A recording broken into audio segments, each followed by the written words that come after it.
Buenos días, queridos estudiantes de grado octavo.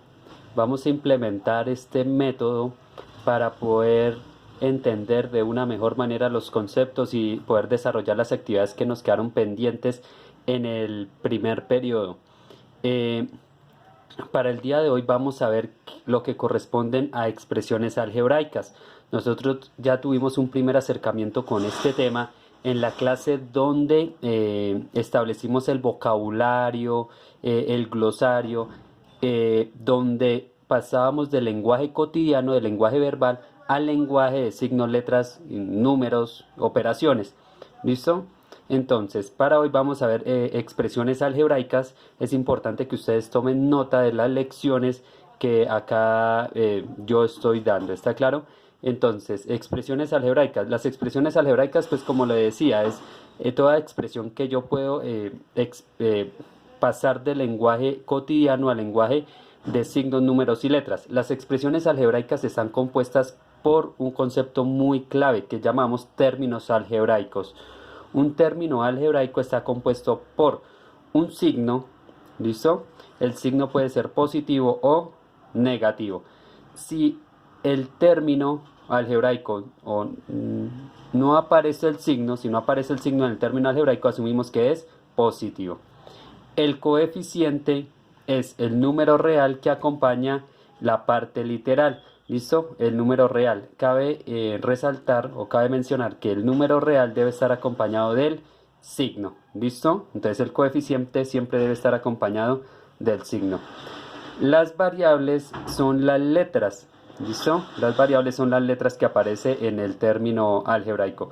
Los exponentes, pues el número de veces que nosotros estamos multiplicando las variables.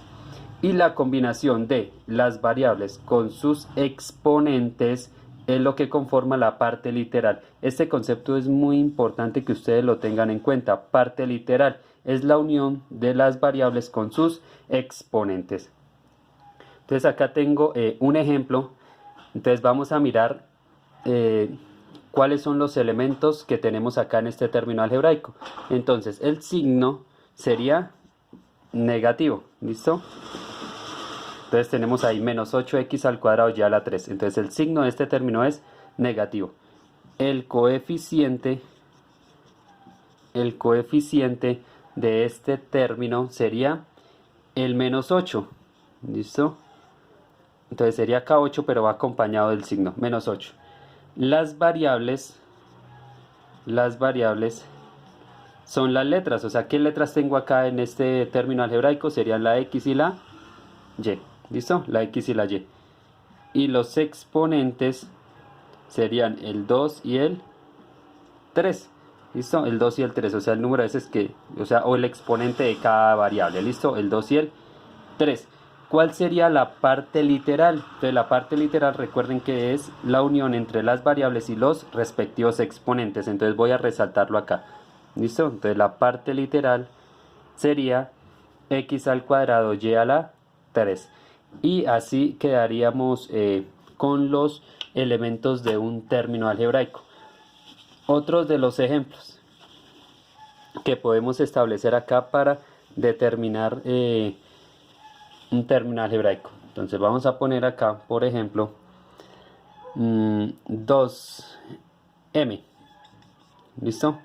2m. ¿Cuál sería el signo de este término? Entonces el signo sería positivo. ¿Listo? Cuando no aparece el signo asumimos que es positivo. El coeficiente sería el 2. ¿Listo? Más 2. ¿Sí? Perfecto. Entonces el 2. La variable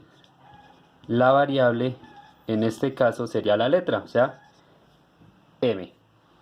El exponente o exponentes, como tenemos una sola variable, entonces sería un exponente. Cuando no aparece el exponente asumimos que es un 1. ¿Listo?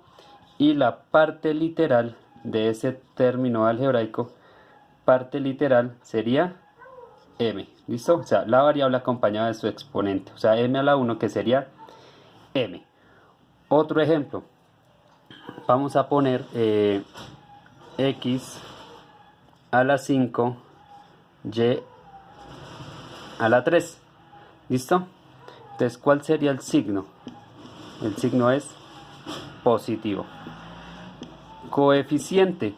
Cuando no aparece el coeficiente en un término algebraico, asumimos que es 1. ¿Listo? Asumimos que hay un 1 acá invisible. ¿Listo? Entonces el coeficiente acá sería 1. Tienen que tenerlo en cuenta. Cuando no aparece coeficiente, asumimos que hay 1. Las variables, pues bueno, no las voy a escribir. Se asumen que son las x y la y. Los exponentes, el 5 y el 3. Lo que sí me interesa es que tengan en cuenta cuál es la parte literal. Entonces la parte literal acá sería pues las variables, o sea, x y y acompañadas de sus respectivos exponentes. X a la 5, y a la 3. Otro de ejemplo para finalizar. Menos 3 octavos a. Vamos a poner así. ¿Cuál sería el signo? El signo sería negativo, menos. El coeficiente sería menos 3 octavos. ¿Listo? La variable en este caso es a, el exponente es 1. Y la parte literal sería a. Entonces, esto es importante que ustedes lo tengan en cuenta para lo que viene en los otros conceptos. Ya nos vemos en el próximo video.